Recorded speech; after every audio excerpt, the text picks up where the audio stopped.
Welcome to Christparency, the channel where we tackle misconceptions and uncover the truth about Christianity. Now, yes, you read the title right. Christians are tools, and I actually 1000% agree with that statement. But why would I say that? Well, because usually when someone calls someone else a tool, it's a negative connotation. First of all, what does even calling someone else a tool even mean?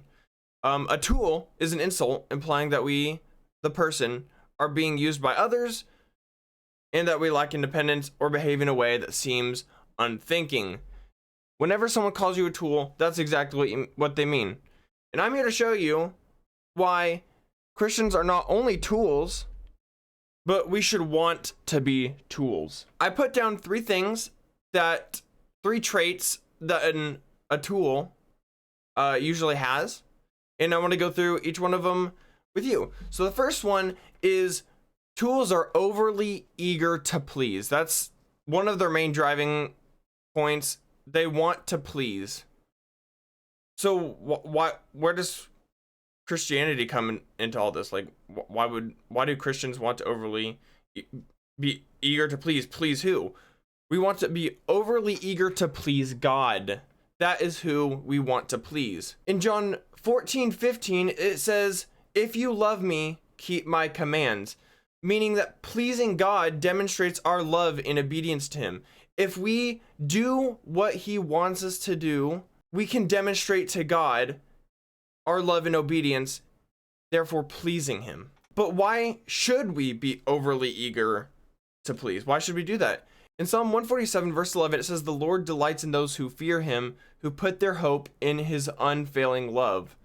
When we seek to please God, he delights in us and showers us with his love and favor, meaning pleasing God will lead to blessings. Now, that doesn't mean that bad things can't happen, because bad things certainly will happen. If all we get out of pleasing God is his love, that should be more than enough. That should be more than enough. The next point I want to talk about is tools blindly follow. They blindly follow the person. They tell them what to do. They do it. So why should we blindly follow God? Well, first of all, we shouldn't exactly blindly follow God. If you haven't seen my video that I made not too long ago about is Christian faith blind? Link in the description. We shouldn't exactly blindly follow God, but we also should at the same time. Here's why.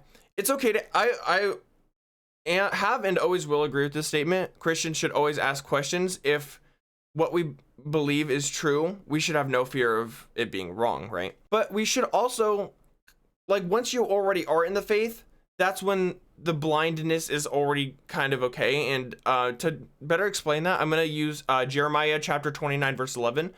It says, "For I know the plans I have for you, declares the Lord, plans for welfare and not for evil, to give you a future and a hope." So even though it's okay to ask questions and it's okay to learn more, it's also okay to blindly put your faith in God, because he knows everything and he has plans for you. It's not your job to worry about the future.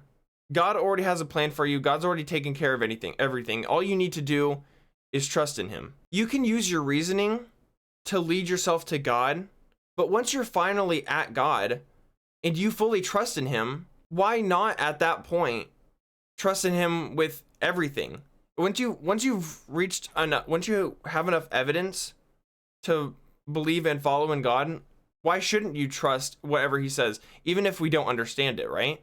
Because there are plenty of examples in the Bible of God making commandments that don't, especially the Old Testament, but the long story, save all that for another video. But there's plenty of examples in the Bible of God saying things that are sinful that we don't even understand why they're sinful. When I'm using the word blindly here, I'm not meaning actual literal blindness. Oh, just willy-nilly trust whatever, don't ask questions. No, what I mean is to trust in the Lord. And finally, the last thing that tools do, or I should say don't do, is think for themselves. They will often just do whatever the person tells them to do and has no original thought, or doesn't do what its brain is telling it to do. It'll just do whatever it's told to do, right? That's probably the most common way that it's used. So for this part, I want to go over Proverbs chapter 3 verses 3 through 8, because this is a bit of a hard one to explain, so I needed a good chunk. It says, "Let not steadfast love and faithfulness forsake you. Bind them around your neck. Write them on the tablet of your heart. So you will find favor and good success in the sight of God and man. Trust in the Lord with all your heart and do not lean on your own understanding. In all your ways acknowledge him, and he will make straight your paths. Be not wise in your own eyes. Fear the Lord and turn away from evil. It will be healing to your flesh and refreshment to your bones." So why exactly should we not lean on our own understanding? When we lean on our own understanding, often it can lead to confusion, stress, and mistakes because we cannot see what God sees. Trusting in him means believing in his wisdom and love are greater than our own, and he will guide us in ways that lead to lasting peace and success. If you're a Christian and you try to lean on your own understanding, that's exactly what's going to happen. You're going to be confused because this is why we need the Bible. This is why the Bible in some ways is literally a guide for living, and without it, it's going to lead to confusion. This could also really just be interpreted as life without the Bible. It can lead to confusion and stress and mistakes.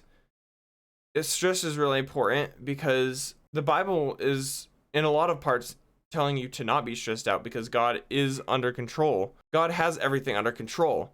And there are some things that we just don't need to be stressing about. And if we try to lean on our understanding, we're also going to make mistakes, because if we try to do whatever our brain just tells us the right thing to do, that could lead us astray and can lead us to make mistakes that God, through the Bible, told us was wrong, right?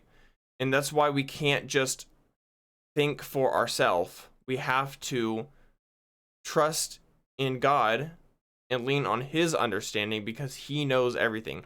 Why would you trust in yourself when you can trust in God, who not only wants the best for you, as we've seen, but also knows everything? It's like a win-win. Like, there's no scenario where you shouldn't. But there we go. Those are the 3 reasons why I think Christians are tools. If you have any questions or concerns in the comments, let me know.